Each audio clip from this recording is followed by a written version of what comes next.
अस्सलामुअलैकुम, welcome back to my channel. आज का हमारा टॉपिक है डाइट फॉर स्टमक अल्सर्स। जिन लोगों को हार्ट बर्न की, एसिडिटी की प्रॉब्लम होती है, तेज़ाबियत की प्रॉब्लम होती है, वो अपनी डाइट में ऐसा क्या शामिल करें कि जिनको लेकर उनका जो है वो प्रॉपर वेट लॉस भी हो सके और उनकी एसिडिटी की ये प्रॉब्लम भी ख़त्म हो सके।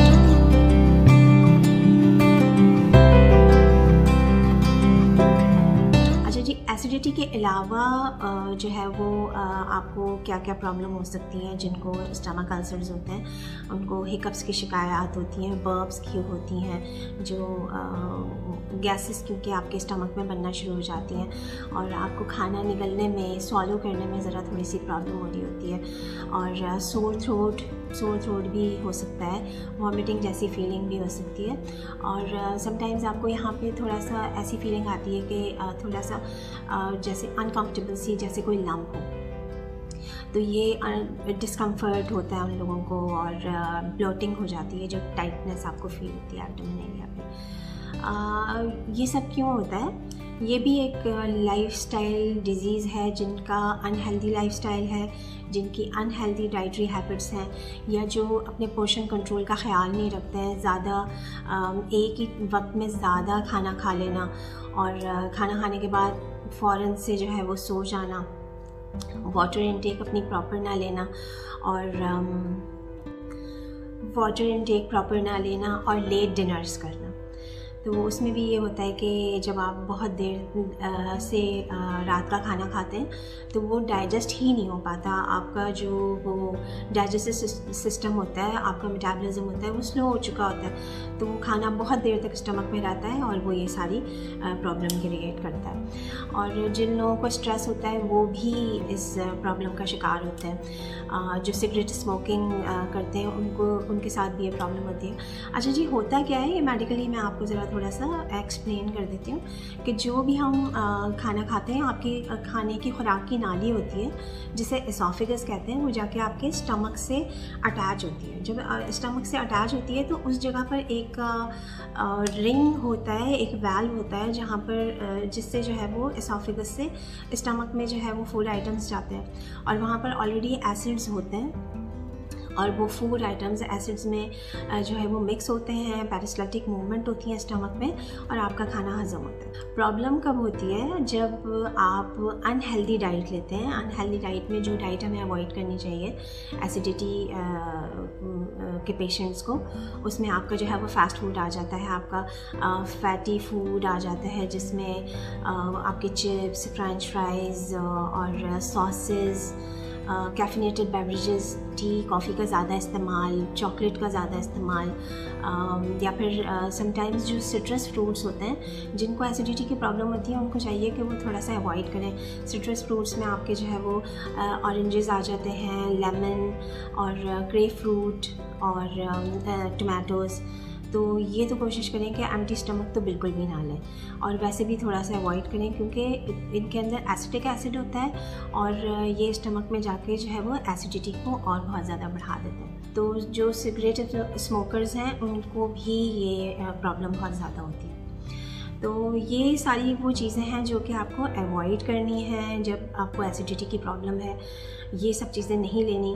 तो अब हम वो चीज़ें डिस्कस कर लेते हैं, वो फूड आइटम्स डिस्कस कर लेते हैं जिनको लेकर आप अपनी एसिडिटी को भी प्रिवेंट कर सकते हैं और आप अपना प्रॉपर वेट लॉस भी कर सकते हैं। सबसे पहले हम डिस्कस कर लेते हैं कि फाइबर रिच फूड आप अपनी डाइट में शामिल करें। फाइबर रिच फूड में अगर हम फ्रूट्स की बात करें तो उसमें एप्पल है, बनाना है, watermelon, berries, blueberry, strawberries, pairs, और अगर हम आ जाते हैं इसमें, आप इस बकौल का भी इस्तेमाल कर सकते हैं, ओट्स का भी इस्तेमाल कर सकते हैं। ये सारी चीज़ें क्या करती हैं? ये सारी चीज़ें आपकी एसिडिटी की प्रोडक्शन को कम करती हैं, पेन को कम करती हैं और जो ब्लोटिंग हो रही होती है, जो गैसेस बन रही होती हैं, उन सब को होने से प्रिवेंट करते हैं। अच्छा, एक और बात का मैं जिक्र करती चलूँ यहाँ पर, जैसे कि मैं हर मील में आपसे कहती हूँ कि अपनी डाइट में फ़ाइबर रिच फूड आइटम्स आपको लेने चाहिए।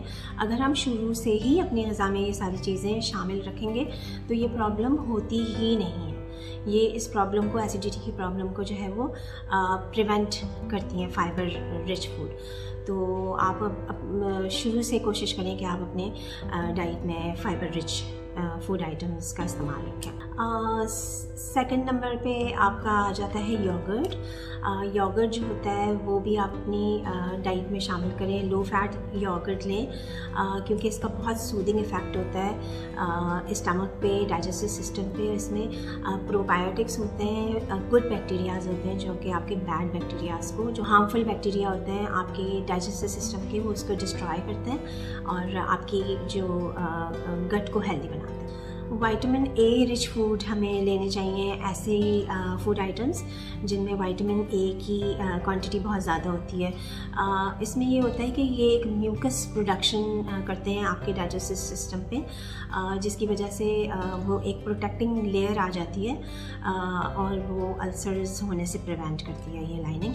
और उसमें क्या आइटम्स आ जाते हैं, फूड आइटम्स, उसमें क्या क्या शामिल है आपका जो है वो carrots, sweet potatoes, broccoli, spinach, ये सारी चीज़ें शामिल हैं। और उसके बाद अगर हम प्रोटीन्स की बात करें तो प्रोटीन्स में ये है कि एग्ज़ आप अपनी ग़िज़ा में शामिल कर सकते हैं। लीन मीट आप ले सकते हैं। लीन मीट जैसे मैंने अपनी प्रीवियस वीडियो में ज़िक्र किया था कि आप चिकन ब्रेस्ट ले सकते हैं और उसमें आप हेल्दी ऑप्शन ले सकते हैं। ग्रिल्ड और बेक्ड ऑप्शन आप ले सकते हैं उसमें, ताकि आपका प्रॉपर वेट लॉस हो सके।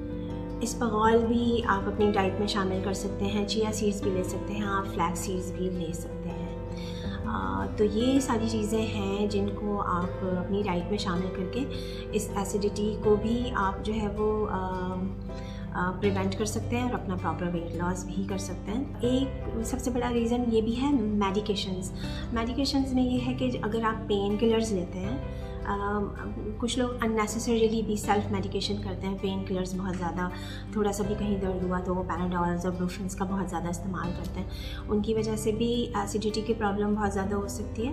और कुछ लोगों को पहले से ही अगर कोई प्रॉब्लम है, जैसे आर्थराइटिस है या कोई और बीमारी है, उसकी वजह से अगर वो पेन किलर्स ले रहे हैं for a longer period of time, तो उसकी वजह से भी आपको जो है वो एसिडिटी की और स्टमक अल्सर्स की प्रॉब्लम हो सकती है। इसमें सबसे मोस्ट कॉमन जो इन्फेक्शन है वो हेलिकोबैक्टर पायलोरी होता है, जो कि 80 to 90% लोगों में यही एक रीज़न है स्टमक अल्सर्स का। आई होप कि ये वीडियो आप लोगों के लिए हेल्पफुल हो और आपको इसके हवाले से कोई भी क्वेश्चंस करने हो, सवालात करने हो, तो आप काइंडली कमेंट सेक्शन में अपने मैसेजेस ड्रॉप कीजिए। मैं सबके मैसेजेस का जवाब दूंगी।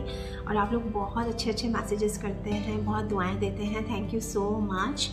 और एक रिक्वेस्ट मैं करूँगी कि व्हाट्सएप कॉल नहीं लगती है यूएई में, ना ऑडियो कॉल लगती है ना वीडियो कॉल लगती है, तो काइंडली आप ये ना समझें कि मैं अवॉइड करती हूँ या मैं कॉल्स नहीं लेती, वो कनेक्ट ही नहीं होती। तो अगर आप व्हाट्सएप पे मुझे मैसेजेस करेंगे, मैं कोशिश करती हूँ कि मैं सबके सवालों का जवाब दूँ, तो आप काइंडली मुझे व्हाट्सएप पे मैसेज कीजिए। तो नेक्स्ट वीडियो तक के लिए मुझे इजाज़त दें। God bless you all, bye bye.